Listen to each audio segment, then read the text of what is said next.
ndabakunda cyane ngene mura mukurikirana ibiganiro by'ijambo ry'umunsi. Ubuntu bwa Kristo Yesu bushishikare kuba ku buzima bwanyu. Icya kabiri, abataragira subscribe muyikore. Tugiye kuganira ijambo ry'Imana riri ku mutima waje mu kino gitondo. Dusome mu gitabo cha Ezra. Igitabo cha Ezra igice c'8 umurongo wa 31. Ndashaka nkwifurize ijambo mu kino gitondo rivuga ngo Imana iguhe kugira ikiganza cyiza. Ndashaka mvuge hejuru ikiganza cyiza. Imana iguhe kugira ikiganza cyiza. Ikiganza cyiza cy'Imana kibe ku buzima bwawe, kibe ku byo ukora, kibe ku muryango wawe. Ikiganza cyiza cy'Imana. Haleluya. Ndifuza kwifuriza ikiganza cyiza cy'Imana. Dusomye mu gitabo cya Ezra igice cya 8 umurongo wa 31 haravuga ngo maze ku munsi ugira 12 w'ukwezi kwa mbere turahaguruka tuva kuri urwo ruzi Ahabu ngo tuje i Yerusalemu. Ikiganza cy'Imana yacu kiba kuri twebwe. Haleluya. Urugendo rwose urimo, igikorwa cyose uri kurakora, ubuzima bwose urimo, ikiganza cyiza cy'Imana kize kibane nawe, gikorane nawe, gihagurukane nawe. Haleluya. Nimba uri kuranumviriza urwaye, uri kwa muganga, ikiganza cyiza cy'Imana kigukoreho, uhaguruke kuri uwo musego umaze kwigihe kirekire. Ikiganza cyiza cy'Imana. Haleluya. Ikiganza cyiza cy'Imana. Yavuze ngo maze ku munsi ugira 12 ukwezi kwa mbere turahaguruka tuva kuri urwo ruzi Ahabu ngo tuje i Yerusalemu.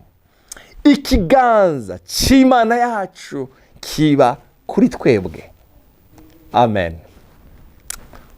Umurongo ukurikira rero, iradukiza ngo ntitugwe mu maboko y'abansi batujyamiye mu mayira.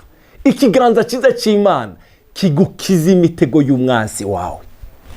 Ikiganza cyiza cy'Imana, haleluya, kigukize imitego y'umwansi wawe. Arashaka kugutega utabona, arashaka kugutega uryahamye, arashaka kugutega mu kazi, arashaka kugutegera mu bana. Ikiganza cyiza cy'Imana gihindura ubusa iyo mitego y'umwansi ku buzima bwawe. Hari ikiganza cyiza cy'Imana, umva ngo iradukiza ngo tugwe mu maboko y'abansi n'abatujyamiye mu mayira. Hari igihe abanzi batujyamira mu mayira. Haleluya. Inkuru nziza mfise muri kino gitondo iravuga ngo hari ikiganza cyiza cy'Imana gisenyagura izo nzira zose z'umwanzi. Hari ikiganza cyiza cy'Imana gihindura ubusa. Haleluya. Hariho Zaburi ivuga ngo ngo twari tumeze nk'inyoni ziva mu mitego y'abatesi. Ngo imitego iravunitse natwe tuvuyeyo turarokoka. Kubera iki? Hari ikiganza cyiza cy'Imana. Hari ikiganza cyiza cy'Imana. Iradukiza ngo ntitugwe mu maboko y'abansi n'abatujyamiye mu mayira. Izo nzira zose z'umwanzi utari kurabona zikujyamiye, ndavuze ngo zihinduke ubusa mu izina rya Yesu. Haleluya. Icyo Satani cyose yokora ku buzima bwawe, bw'abana bawe, hari ikiganza cyiza cy'Imana gihindura ubusa icyo Satani yokora ku buzima bwawe.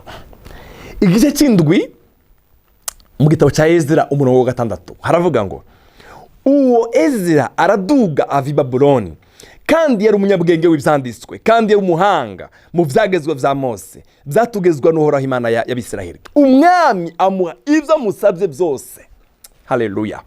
Abiheshejwe n'ikiganza cy'Uhoraho Imana yiwe cyari kuri we.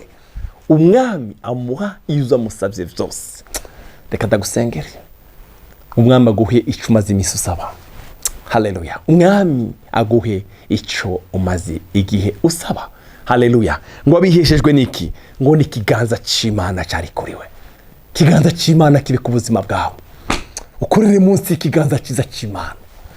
Umwami aramuha ibyo amusabye byose. Ezra wageze imbere y'umwami aramubwira ngo reka tugende.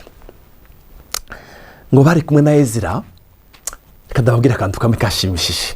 Ngo bari kumwe na Ezra ngo maze guhaguruka ngo babwiye Ezra ngo Ezra turagiye abanzi wa murongo twasomye haruguru abanzi bazotwica saba umwami abasirikare saba umwami ingabo tugende tujanye ngo arababwira ngo yaye nabwiye umwami imbaraga z'Imana yacu. Amen. Nabwiye umwami imbaraga z'Imana yacu, sinasubira kumubwira ngo zana abasirikare kandi oya, ngo bageze kuruzi Ahavu niho bisonzeshereje ngo basaba Imana ngo ngwino urane natwe. Haleluya. Maze ng'Imana ijana nabo inzira ngo banzi bawo ntibamenye igihe bashitse Yerusalemu. Kiganza cyiza cy'Imana ngo umwami amuhibye yamusavye byose ngo bihesheshwe n'ikiganza cyiza cy'Imana cyari kuri we. Hari cyo wifuza mu kazi, kiganza cyiza cy'Imana kiguhe. Hari cyo usengera, hari cyo umaze imyaka usengera, reka ndagusengere muri no sengesho ngo ikiganza cyiza cy'Imana kiguhe icyo wifuza. Hari cyo umaze imyaka uri kuririra, hari ikiganza cyiza cy'Imana umwami arabinyemerera ngo abiheshejwe n'ikiganza cyiza cy'Imana. Haleluya. Kiganza cyiza cy'Imana kiguhe icyo umaze igihe kirekire usengera. Igitabo cya Samweli wa mbere igice cya 18 umurongo wa 14 haravuga ijambo ryiza ryavuga ngo kandi Dawidi yagira ikiganza cyiza mu byakora ko byose kandi uhora ari kumwe nawe. Dawidi ngo yagira ikiganza cyiza ngo kuco yakoze ko ngo kuco akora ko cyose. Haleluya. ngo kandi uhora Imana yiwe ari kumwe nawe. Dawidi yagira ikiganza cyiza kuco yakora ko cyose. Ndakwifurije kugira ikiganza cyiza mu byo ukora, mu kazi kawe, mu bakozi bawe. Ndagusenge ngo Imana iguheze abantu bafite ikiganza cyiza. Hari igihe Imana ikurinde gukora n'abantu bafite ikiganza kitari cyiza, hari igihe ukora n'abantu bakaguhombya, ariko ndakwifurije ngo Imana iguhoze n'abantu bafite ikiganza cyiza. Haleluya. Reka ndangirize kuri uyu murongo wanditse mu gitabo cya Nehemiya igice cya 2 umurongo 8.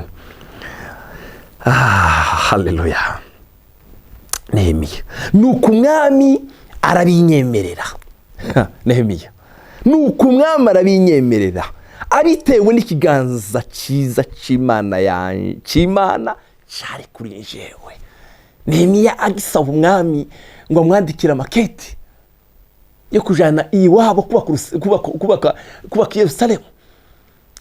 Ngo yaragiye asaba umwami arabwira ngo umwami nunyemerere numpe urwandiko, numpe ibiti by'ibwami, numpe. Ngo nuko umwami arabimwemerera ngo abiheshejwe n'ikiganza cyiza cy'Imana. Haleluya. Umwami arabimwemerera. Nakwifurije kugira ikiganza cyiza. Danieli we yavuze gute? 6:28 haravuga ngo nuko ku ngoma ya Dariyo no ku ngoma ya Kuro umuperesi Danieli agira ikiganza cyiza. Ndakwifurije kugira ikiganza cyiza. Ikiganza cyiza n'umutahi udahomba. Imana igweze kugira ikiganza cyiza nk'iki Ezra yakize, nk'iki Danieli yakize, nk'iki Dawudi yakoreramo, nk'iki Nehemiya yarafise. Umwami Yesu agweze kugira ikiganza cyiza. Yosefu yari afite ikiganza cyiza ku buryo umva, reka nsome umurongo 39 umurongo wa 3 mu gitabo cy'Itangiriro. Yosefu atona kuri we aba ingendanyi yiwe, maze amuhindura umubwiriza wo mu rugo rwiwe, amuzeza ibyo afite byose. Maze uhereye igihe yamugira umubwiriza wo mu rugo rwiwe akamuzeza ibyo afite byose, uhoraho acaho umugisha urwo rugo rwa Munyegiputa ku bwa Yosefu. Umugisha uhoraho ku byo afite byose no kumuvyora mu rugo no mu ndimiro kubera ikiganza cyiza cy'Imana cyari kuri Yosefu. Ndakwifurije gukorera munsi ikiganza cyiza cy'Imana. Ibyo ukora byose ikiganza cyiza cy'Imana kibe ku buzima bwawe. Data mu izina rya Yesu turagukunda, Yesu turagushimiye, uduhe gukorera munsi ikiganza cyiza cyawe. Haleluya. Umuntu wese uri kuranumviriza umuhe kugira ikiganza cyiza, umuhe kugira ikiganza cyiza, umuhe kugira ikiganza cyiza. Amen. Ikiganza cyawe cyiza kibe ku buzima bwacu n'ibyo dukora mu izina rya Yesu umwami wacu.